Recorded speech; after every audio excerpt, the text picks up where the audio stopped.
Deməli, mən İlham xanım parodiya edəndə bir neçə vaxt önce parodiya eləmişdim. Sonra Fərdanın fitvasına getdim. Getdik şeyə, Azəristar idi, nə idi? Yarışmaya biz də getmişik. O vaxt çox köhnə, 15 ilin söhbətini. Biz də yaxamıza getmişik. Mən də bilmirəm orada müsiflər kimdir. Mən İlham xanımın parodiyasını eləyirəm. Özü də danışığını da eləyir. Necəsən, nə var, nə yox. Bir rəmə yaxdım, sana bağladım, sənsiz ömrüm həşdir sevini. Onu o vaxt eləyirəm. Mən özü də görün necə, söhbətə baxa, belə hazırlaşmaq yoxdur ya. Mahnı hazırlamışam. Azəristar mahnı müsahibəsinə gedirik. Oxuyacağım mahnıda Flora xanımın mahnısıdır. Çok güzel seçim eləmişsən. Parodiyanı eləmişəm verilişimizdə. Sən demə, İlham xanım da məni axtarır ki, o mən parodiya tək səbir verilişində, o kimdir, o təzə çıxıblar, onlar görsən belə edəcməliyim. Vay. Bizim də həmin təzə vaxtlarımızın. Dövləsi vaxtları. Və gəlir, mənə növbə çatır, mən girəm içəri. Aydındır. İlham xanım da indiyə qədər yadında özünü yerfiliyirdi, birdən-birə məni gördü.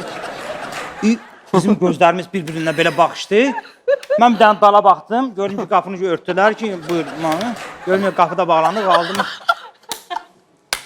Belə, o mənə, birdən mənə qayıtdı ki, Adə, sən o şeydəki, o nədir verişin adı da yadına, orada və bambılı oğlansan.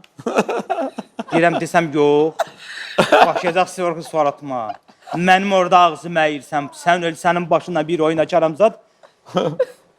Bunun üstündən keçdi ki, bəli, İlham xanım, yox, parodiyadır, bəli, lazımdır mənə belə parodiya, zat, mənim orada danışığımız adını verirsən. Yaxşı mahnı var ki. Bunun darıca mən necə deyim? Fikirləşirəm, Səs gələr. Saçsın, bunu darıca fikirləşirəm, bəlkə ay bu leyli zat deyim, arabanda oxuyamayacam. Mən neçə gündə yazıram. Bir axşam taksidən düşüb ayısa, bilmədim, bunu örgənmişəm evin içində, o qədər məşq eləmişəm, o burada məşq eləməmiş, necə deyim? Qayıtdım, bunu ona ama dedim ki, eşitməsin də. Nə? Flora Kərmova, bir axşam taksidən. Min taksiyə çıx bayra demədi. Allaha and olsun deyirəm. Hele onu bak. Bir akşam, adə, yeri get, bunu alsan. Yeri get. Sənə kim deyib sən oxuyabilirsən, yeri get. Oldu yine ama. Necə qoydum üstüne ki, elə bildim bunu döyəcəklər. Yaxşı qutarmısan. Hele bir akşam dedim, hadi açdım. O kadar məndən agresiv. Ona çıxdım sonra Fərdə hələ növbədə gözləyirdi.